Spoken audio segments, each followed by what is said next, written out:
Hello दोस्तों, कैसे हैं आप सब। उम्मीद करती हूँ अच्छे और मस्त होंगे। प्यारे दोस्तों, आज की कहानी है 1 रुपए में गुलाल बेचकर बनी करोड़पति। यह कहानी एक छोटे से गांव की है जहां होली का त्योहार हर साल बड़ी धूमधाम से मनाया जाता था। लेकिन इस साल की होली कुछ खास होने वाली थी। यह कहानी सुनीता और उसकी सास सावित्री देवी की है, जिन्होंने न केवल अपने परिवार को गरीबी से बाहर निकाला, बल्कि अपने हौसले और मेहनत से करोड़ों का कारोबार खड़ा किया। सुनीता और उसकी सास सावित्री देवी एक छोटे से गांव में रहती थी। उनके पास आमदनी का कोई ठोस जरिया नहीं था। पति की मृत्यु के बाद सावित्री देवी ने अकेले ही अपने बेटे को पाला था। बेटा बड़ा हुआ और सुनीता से शादी कर ली, लेकिन गरीबी ने परिवार को कभी छोड़ा नहीं। घर में न तो जमीन थी, न कोई व्यापार। बस सावित्री देवी और सुनीता मिलकर घर के कामकाज और सिलाई बुनाई करके थोड़ा बहुत कमा लेती थी। लेकिन यह कमाई इतनी नहीं थी कि परिवार की जरूरतें पूरी हो सकें।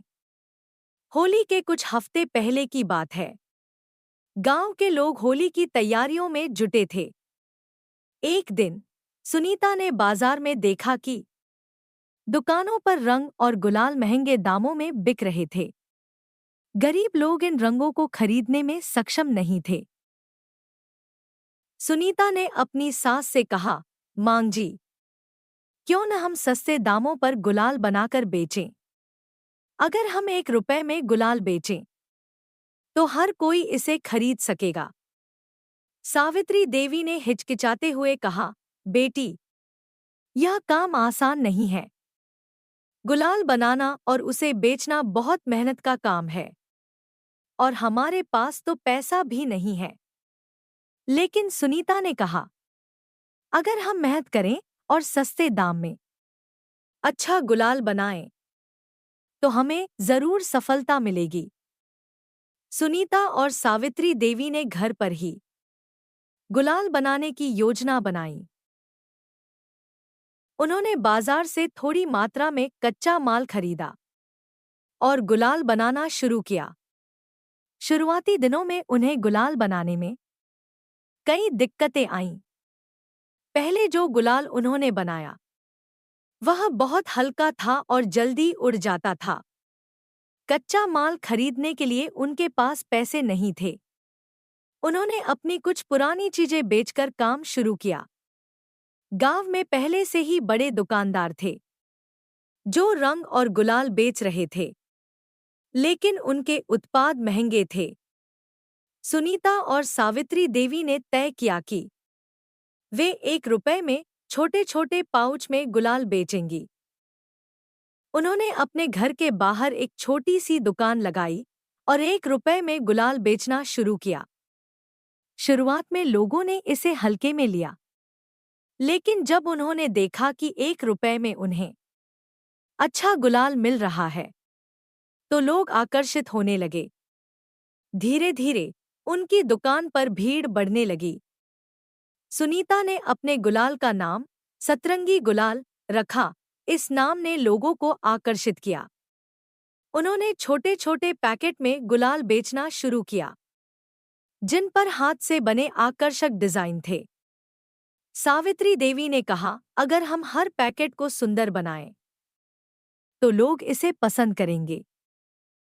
उन्होंने घर की पुरानी कपड़े की कटिंग्स का इस्तेमाल कर छोटे छोटे पाउच बनाए, जिसमें वे गुलाल भरकर बेचती थी। होली के एक दिन पहले उनकी दुकान पर इतनी भीड़ थी कि गुलाल के सारे पाउच बिक गए। सुनीता और सावित्री देवी ने पहली बार 500 रुपए कमाए, जो उनके लिए बहुत बड़ी बात थी। उन्होंने महसूस किया कि उनकी मेहनत रंग ला रही है। अब वे इस काम को बड़े पैमाने पर करने की योजना बनाने लगी। होली के बाद सुनीता ने सोचा कि क्यों न वे गुलाल बनाने का काम पूरे साल करें।